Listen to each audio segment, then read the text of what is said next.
하신 하나님의 말씀은 역대상 23장 1절부터 5절입니다. 나게밀 목사님의 설교에 의하면 인천 주한장로교회에서 심우하셨던 나게밀 목사님의 설교를 들은 적이 있는데요. 그분이 이런 말씀하시더라고요. 남자들이 언제 바람을 많이 피운가? 첫째, 남자들이 돈이 있어야 된대요.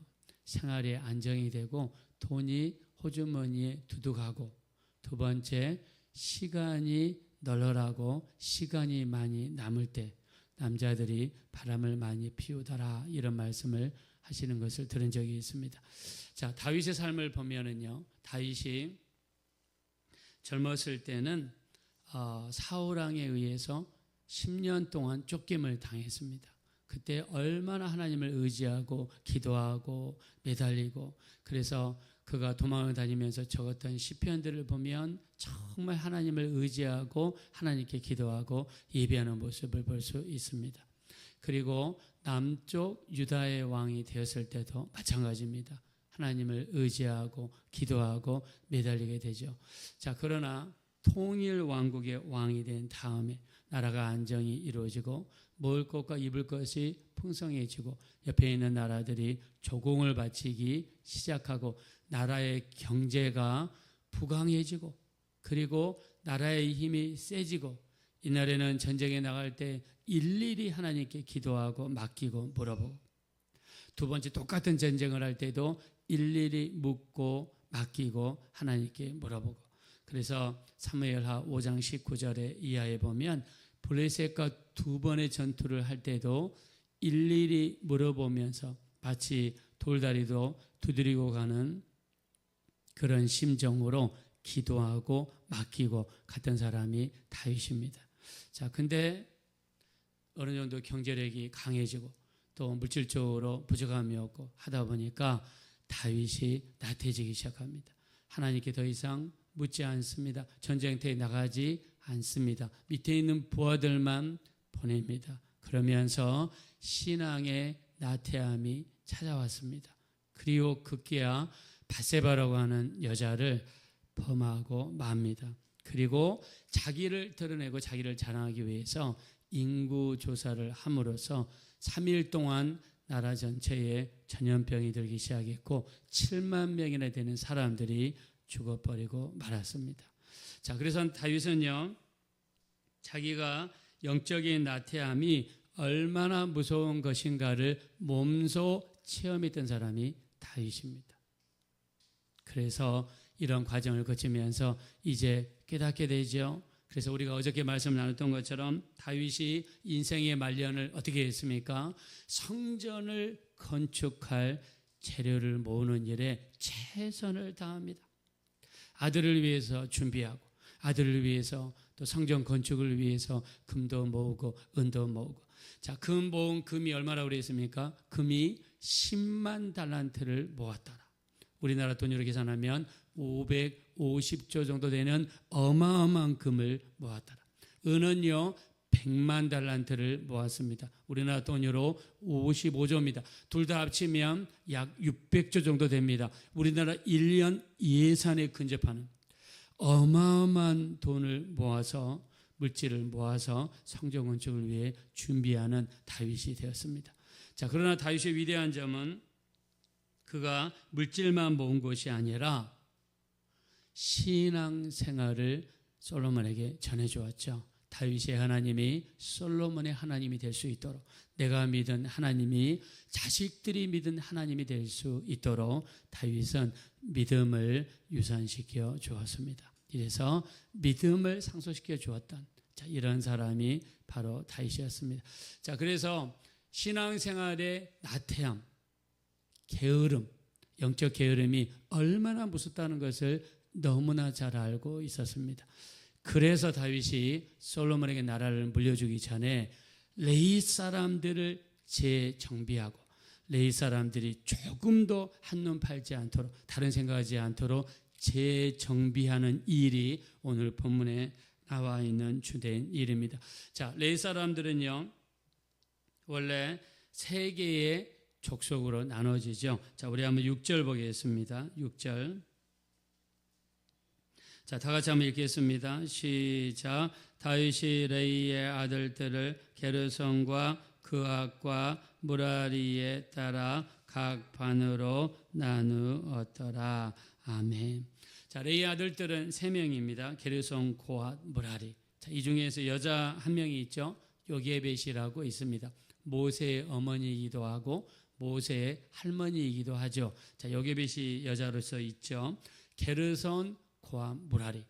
자, 이 세 레위 족속은 맡겨진 일이 있었어요. 어떤 일입니까? 성막을 옮길 때 가장 먼저 옮기는 사람이 게르손입니다. 게르손 족속들은요, 성막에 있는 모든 천을 모아가지고, 예를 들면 성막에 구분 짓는 담이라든가 위에 씌우는 덮개라든가, 자, 이런 수많은 천과 관련된 것을 먼저 게르손이 옮깁니다. 두 번째, 고앗 자손들이 성막 안에 있는 이 성물들을 옮기는데요, 그 안에 덮개도 있고 촛대도 있고 금양로도 있고 떡상도 있고 또 이 수많은 그런 안에 번제단도 있고, 자, 이런 것들을 옮기는 사람들이 고앗 자손들이에요. 그리고 남아있는 기둥들을 뽑고 기둥을 지탱하는 지지대도 뽑고, 자, 이런 것들을 옮기던 사람이 무라리 자손들입니다. 자, 생각해 보세요. 40년 동안 광야 생활하면서 이 하나님께서 옮겨가라고 할 때마다 그거를 분리해서, 그리고 또 무거운 것을 지고 가서, 그리고 새로운 곳에 가면 가자마자 기둥을 다시 신고 지지대를 받치고 성물을 배치하고 그리고 이 천을 하고, 이게 보통 일이 아니었습니다. 자, 이렇게 바쁘게 움직이다 보니까 레위 자손들이 정신없이 하나님 일에 봉사하고 하나님 일에 충성하고 다른 데에 신경을 쓰지 못했단 말입니다. 자, 근데 성전을 건축을 하면 더 이상 옮겨 다니지 않아도 되죠. 레위 자손들은 더 이상 그 무거운 짐, 그 복잡하고 분주한 일을 안 해도 됩니다. 자, 이렇게 안 해도 되는 일이 생기면 생활이 편리하게 되고 시간이 남게 되고, 그리고 자칫 잘못하면 영적으로 나태함이 찾아올 수 있다는 거죠. 중요한 것은 레위 지파죠. 레위 지파는 이스라엘 전체를 이끄는 지도자 지파고 예배를 집전하고 이스라엘 백성들 성경 공부를 인도하는 사람들인데, 이들이 나태해져 버리면 이스라엘 전체 영적인 수준이 내려갈 수 있기 때문이죠. 자, 이것을 염두에 두고 다윗이 이런 말을 합니다. 자, 우리 한번 25절, 26절을 한번 보겠습니다. 25절, 26절. 자, 다 같이 한번 합독하겠습니다. 시작. 다윗이 이르기를 이스라엘 하나님 여호와께서 평강을 그의 백성에게 주시고 예루살렘에 영원히 거하시나니 레위 사람이 다시는 성막과 그 가운데에서 쓰는 모든 기구를 맬 필요가 없다 한지라. 아멘. 자, 여기 보세요. 하나님이 그 백성에게 평강을 주신다. 지금 이스라엘이 잘 되고 있단 말입니다. 그리고 예루살렘에 영원히 거하신다. 이 말은 예루살렘에 성전이 건축되게 될 것이다 라는 것을 이야기하는 것입니다. 그리고 너희는 더 이상 이 모든 기구를 맬 필요가 없다. 복잡하고 분주하고 그 힘들고 어려운 일을 더 이상 할 필요가 없게 됐다는 것입니다. 그래서 다윗은 레위 사람들을 조직을 합니다. 왜 조직을 하느냐? 하나님을 섬기고 또 이스라엘 백성들을 섬기도록 하기 위해서 조직을 합니다. 자, 어떻게 조직하나? 다시 위로 쭉 올라가셔서, 자, 우리 한번 2절을 보겠습니다. 2절. 자, 다 같이 한번 읽겠습니다. 시작. 이스라엘 모든 방백과 제사장과 레위 사람을 모았더라. 아멘. 사실 방백, 백성들을 다스리는 관리들이죠. 제사장, 레위 사람, 다 레위 지파 사람들이에요. 자, 근데 여기 모인 사람들 중에 30세 이상으로 분류를 합니다. 자, 3절 한번 보겠습니다. 시작. 레위 사람은 30세 이상으로 계수하니 모든 남자의 수가 3만 8천 명인데 아멘. 자, 원래 레위 사람들은 다른 지파 사람들은 민수기에서 계수할 때 20세 이상만 계수를 했습니다. 자, 근데 레위 지파 사람들은 1개월 이상의 남자들을 계수했습니다. 우리가 민수기 3장 15절에 보니까 1개월 이상 된 남자들을 계수했어요.